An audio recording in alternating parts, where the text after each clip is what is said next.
Hey, what's going on? What's up? Oh, not like this camera, man. It ain't even really. Hold on, put that up there. There you go. So, man, them clouds don't look too good up there, man. I gotta get up out of here. So, by the water, though. It's cold. So, another quick video. So, I dropped my homeboy trailer off to him. So, I went and got me. Now I'm Bobtail, so I had to go get me another trailer. I got me a. Check it out. One of them guys.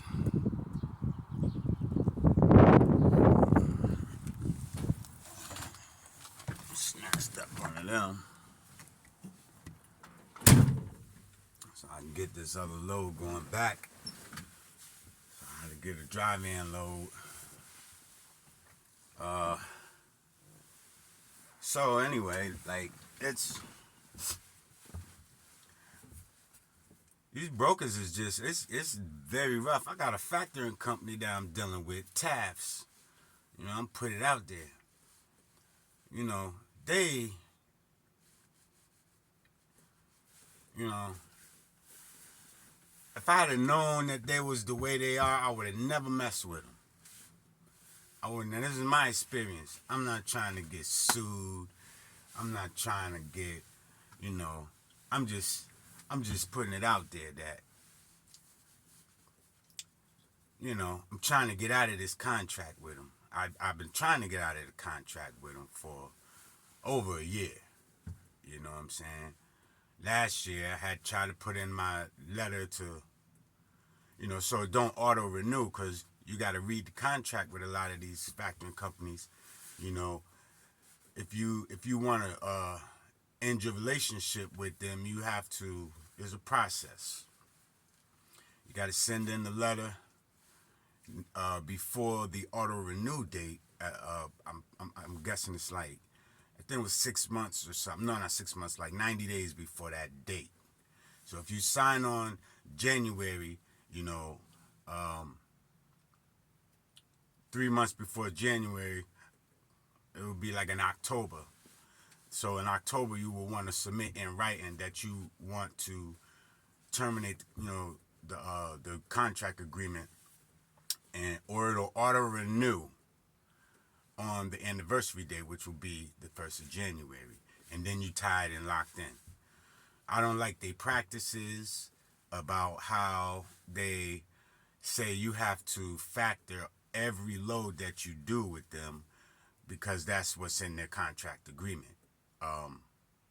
Or that's what I was told. I didn't read that. I didn't see that in the contract anywhere.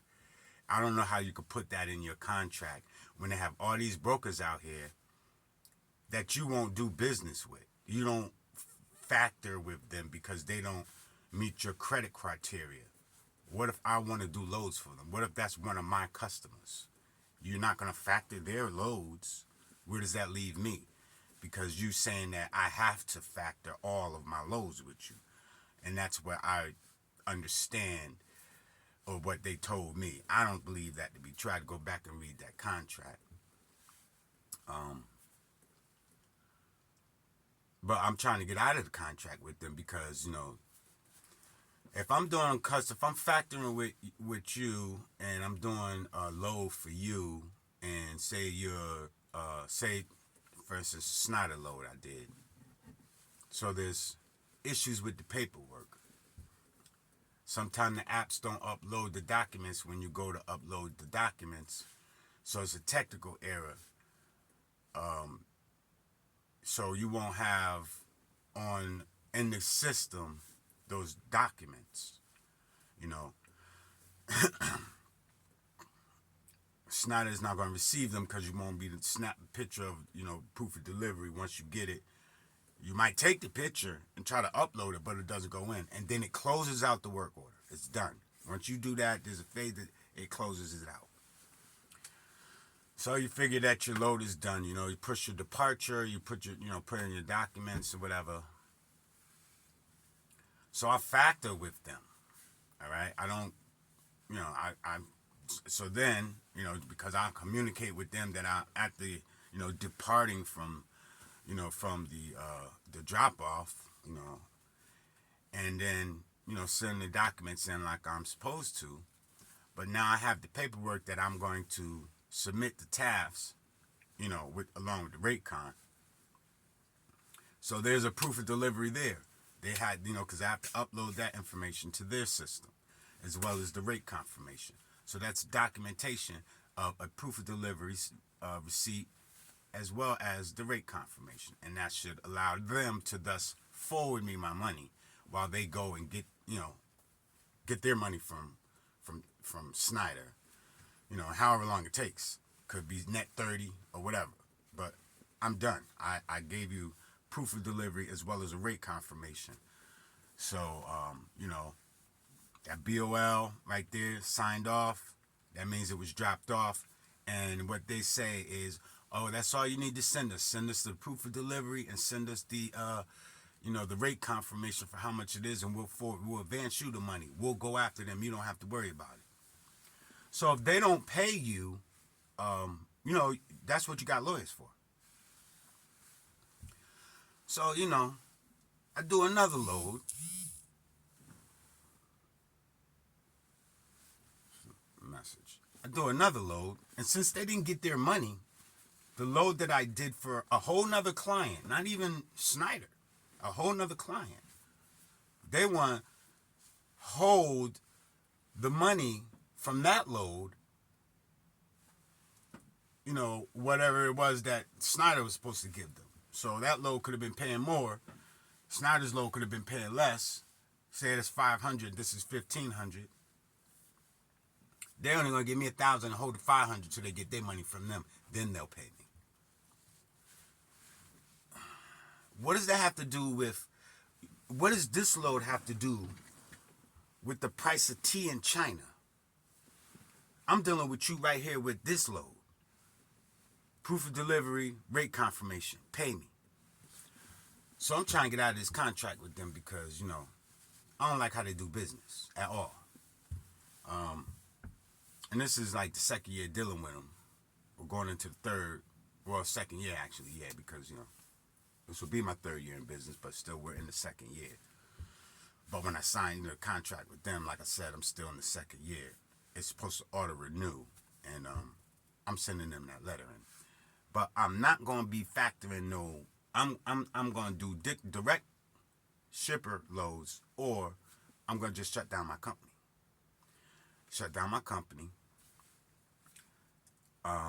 Put my authority on pause, and not have any back money that could get held up, or any loads in question, so that now when it's time for them to release me, it said, no, we didn't get paid yet. You still obligated. I'm not obligated to you. I did the load. They're obligated to pay you. You have the documents and proof. Communicate with them. Don't try to hold me up. And if I'm trying to go and take my business elsewhere, I should be able to do that. I should have the liberty to do that if I choose to. Your contract is not allowing me to do that, so I'm trying to terminate the contract, whether I have to shut down my company or whatever the case is, because I can't have you holding up money. It just recently happened to me, just this, like maybe 2 loads ago. But the load that they're saying that Snyder don't have paperwork or whatever the case is, was 45 days ago. So they just held up some money from 45 days ago with them on a load that I did that had nothing to do with them. So I'm like, nah, this ain't gonna work. You know what I'm saying? We got to figure out, how to get out of this. And it's sad to say, you got a lot of you got a lot of brokers out there that are robbing people. You got factoring companies that are robbing people. You got maintenance shops that are robbing people. Like I am definitely getting choked out of the business, because I haven't gotten my money for several loads, and oh, we mistakenly did this and our system was supposed to do that and it failed. You know, we sent your money here. I don't even bank over there no more. You know, that account is has fraud on it. It's fraud. It's shut. It's frozen. It's under investigation. I can't obtain none of that money. There's been just you know, just a lot of stuff, man. A lot of stuff, man. That, you know, is kind of choking the life out of my business. Like, I need the money to get paid. You know, I need to get paid the money to pay the bills. So yeah, you know, I'm just, you know, I'm not trying to use this factoring company no more. I'm getting to a point where I'm just, you know, I want to shut down or put my authority on pause. You know, rethink how I want to come back into trucking, and you know, maybe just take a company position so that I can, you know, build back up some money, because so much money that has been held up has caused me to, you know, fall behind in my finances as far as having, you know, money to keep going. You know, you got to pay these insurance. I got insurance. I just had all these repairs and, you know, to my trailer. Just got it out the shop. I was using another guy's trailer to book some loads with the trailer. Loadouts don't really do me. They do all right, you know, but you know, I gotta drop it back off, and it's gotta be in the direction that I'm going. Other than that, I'm just gonna be burning fuel, and then, you know, they ain't paying you nothing to do it. You get to use it for about a week. But I have my own trailer. I don't, you know, but that's not the case here. It's just because I wind up having to be without a trailer after I dropped this guy's trailer off to him. I said, I got to get a load out, you know, so I can get me another load. I don't want to do no power only, you know. And there's nothing wrong with power only. I see a lot of guys doing it. I just don't. I don't have the money for fuel to be going all the way over here to get nobody trailer and then turn around. Well, that's kind of what I'm doing now. I had to go. It wasn't far from where I dropped off my load, but then I had to go 100 miles to drop off his trailer to him, because I was just, you know, it was within 100 miles. It's the closest load that I could find. When I was bringing him back his trailer, I booked something that was within 100 miles of him.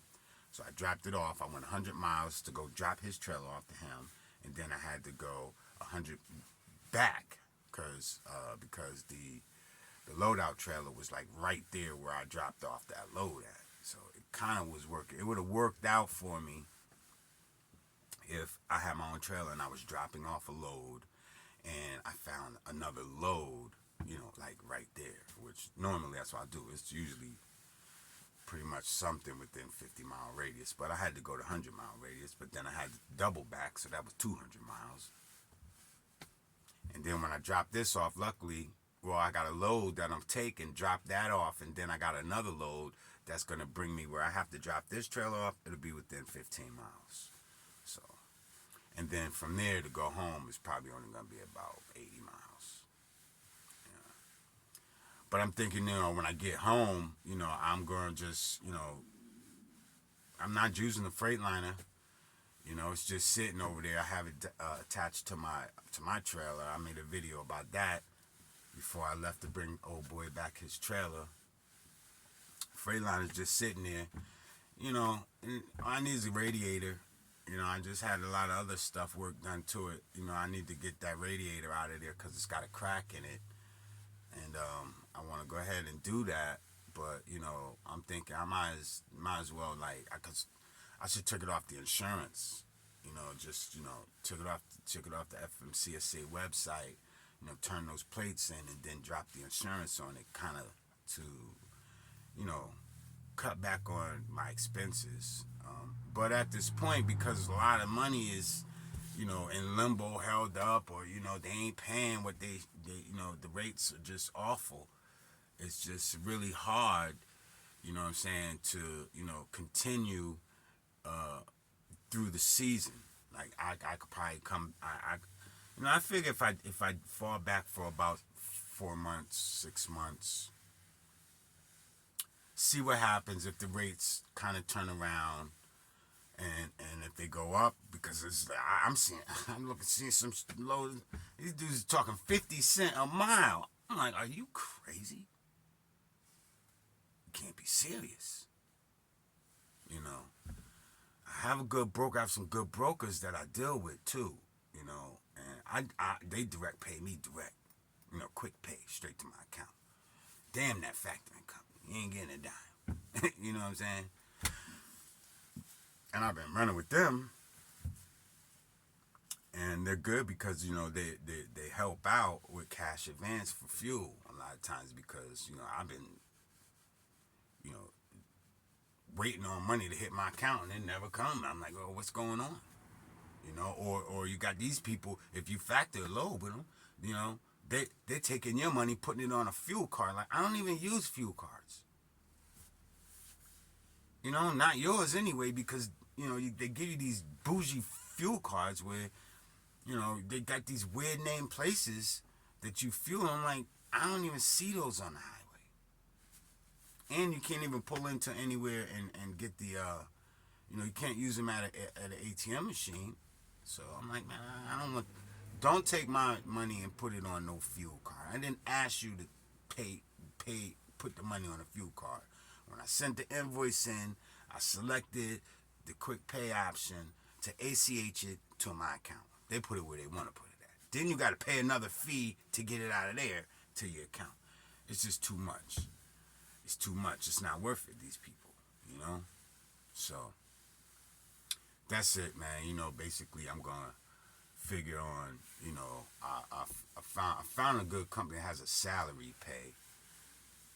And the salary is good because whether or not you home or whatever you're doing, you know what I'm saying, you running, you can get more once you run over a certain amount of miles. But if you're home, if you take a vacation, when you go home for home time, you still get your salary pay for the week, plus some bonuses. So I'm gonna go ahead and put things on pause and build some cash reserves again, because when I started the company, I had some money backing me, but because I was invested in the markets. Well, the markets and everything are going down, and there was a loss. I took money out, but at the same time, it's still down. It's still down, and there's a good opportunity. I would think, to be able to get things on a discount, so when the markets turn around, you'll be in a better position, a better financial position, in terms of, your investment, the return on your investments. You don't want to get into any investment when it's overpriced, and some things are overpriced. We're not right now. Everything is down. So everything is down. Fuel is down. Rates are down. That's not good. You got down. Your fuel prices are down. The rates are still down. But insurance is still high. And I was thinking, well, if I cut back on one truck, and just keep the truck and the trailer and interchange, keep that. But I said, it's a hamster wheel. I'm not, you're still not making that. You're not making enough with the way these prices are to to see that profit margin. Your bottom line, and when you're in business, need to be about 20%. In profits. On the loads. But it's just not. It's there's some loads out there that are good, but I'm not trying to be running like that. And I don't want to put myself out there to cost myself. What I'm saying, the business, behind running into even more problems. You got to maintain the truck. You got to maintain. You want to be able to keep up with your equipment. So, and I've been wanting to do some things to the truck anyway, but I haven't been able to do it. So, the time for me to do it is going to be the time, during that time when I kind of take a few steps back, what I'm saying, and then build up that momentum and get a good running start to jump back in, and I can then leap forward. It says spring, you can spring forward, but you got to take a fall back. Well, we just got past that, but if you want to fall back and then get your stride back and then leap forward and, you spring forward and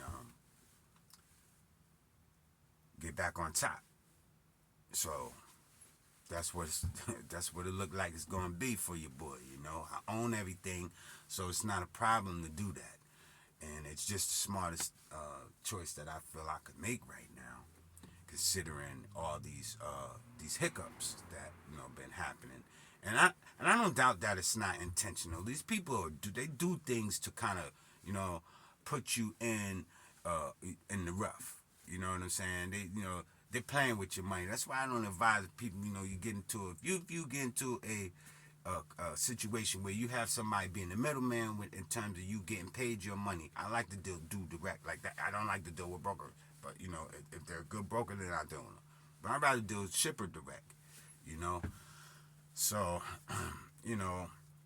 once these carriers and stuff, or once these brokers and stuff get your name on the list, and then they want to try to act. I caught up TQL about a load, nice pan load, paying nice, about 3 racks, $33,100.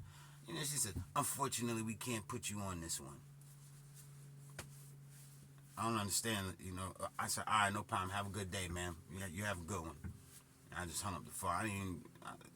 It's like them people,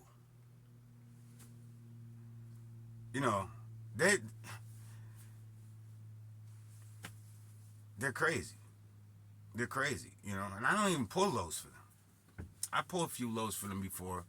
I don't pull a TQL load in about 9 months, 8 months. So, all my credentials and everything is straight. The question is, what do you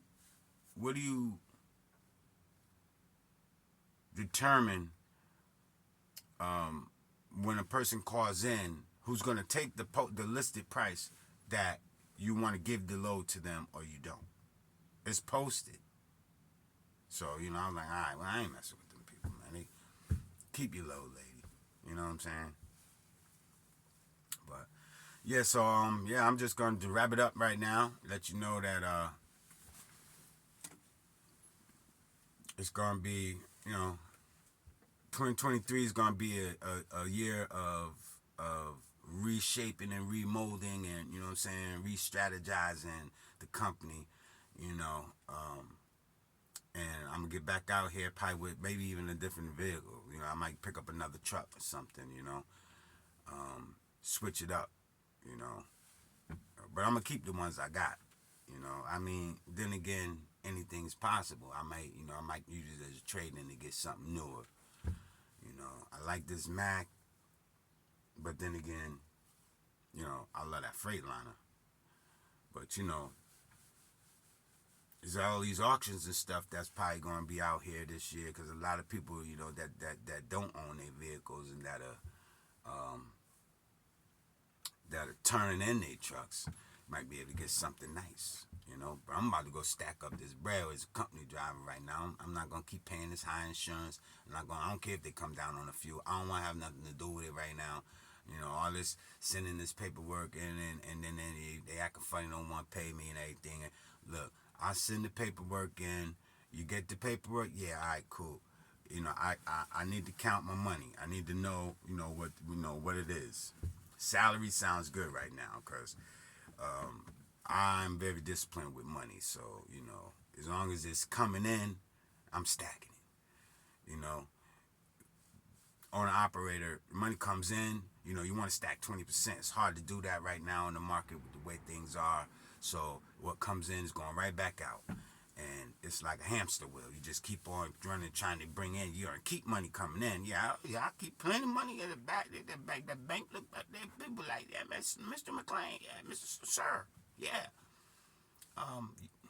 Nice cash flow. Show me the money. Look, show me the money.